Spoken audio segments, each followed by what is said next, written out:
In my last video, way back in January, I mentioned that the Customs Trade Partnership Against Terrorism program now included provisions regarding enforcement of the Uyghur Forced Labor Prevention Act. That led to me getting a few questions about the CTPAT trade compliance program, under which the UFLPA provisions are included. So, by popular demand, here's a brief rundown of the requirements and benefits for participating in the Trade Compliance Program, or TCP. As background, CTPAT is a voluntary program whereby importers and other parties involved in international trade receive more favorable treatment from Customs and Border Protection in exchange for adopting supply chain security measures. As a general rule, participants get the carrot and non-participants are more likely to get the stick in terms of CBP enforcement oversight.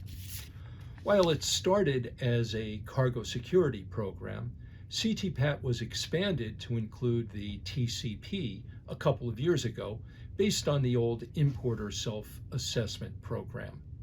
The requirements for participating are set forth in the Trade Compliance Handbook, which was updated this past February. To qualify, an importer must have had its CTPAT procedures certified and validated by CBP, or else have procedures in place that exceed CTPAT's minimum criteria. It must also complete a questionnaire regarding its importing activities and compliance program, as well as a memorandum of understanding in which it agrees to follow TCP requirements.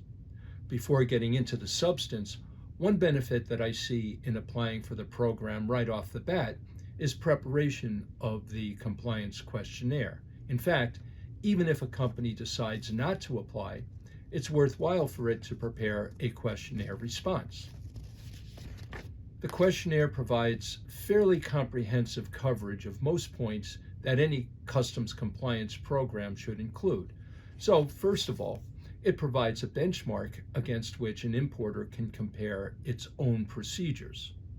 Preparing a response also requires evaluation of the effectiveness of the procedures which are in place. Doing so necessarily requires a review of those procedures to determine whether they work in practice and identify gaps. So, quite aside from TCP participation, this exercise provides a basis for importers to conduct a compliance self-assessment. The TCP now requires participants to implement a forced labor prevention program. Since UFLPA requirements are now being enforced by CBP, this too is a good idea regardless of whether an importer joins the program. I consider TCP's strict and specific guidelines for forced labor compliance to be worth adopting in any event. If an importer does apply for the program, its application will be reviewed by CBP personnel. This process can provide a reality check on the efficacy of the program and the extent to which it reduces the risk of violations or other problems. Once an importer is accepted into the TCP, it must maintain effective controls and avoid violations of the customs laws.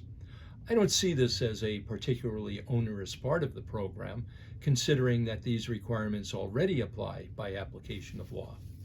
Instead, in my view, TCP provides a mechanism for existing compliance obligations while providing benefits unavailable to non-participants. What are those benefits? While this is by no means an exhaustive list, they include assignment of a national account manager within CBP, thereby providing a central point for presenting questions and concerns. Participants also have access to the CTPAT Trade Compliance Information Portal and more expedited access to their CBP data. They also get preferential, expedited treatment of ruling requests. Given the backlog and delays in the agency's issuance of ruling determinations these days, this is a significant benefit. Additionally, CBP will permit participating importers to submit disclosures for certain violations, even if the agency discovers them first. Participants also get a partial exemption from focused assessments. These are in addition to the cargo security related benefits of CTPAT membership, as well as those relating to UFLPA enforcement, which were covered in my January presentation. Finally, as noted, a TCP participant must submit a Memorandum of Understanding and resubmit it annually, and also communicate with CBP regarding specified changes in corporate structure and in its importing activities. So the way I look at it, participating in the TCP mostly requires an importer to undertake measures it's already required to do under the customs laws, while providing additional benefits for doing so. It's not that I'm shilling for the program. Instead, I get questions about whether it's worth joining, and I want to point out the upside of doing so. Thanks for listening.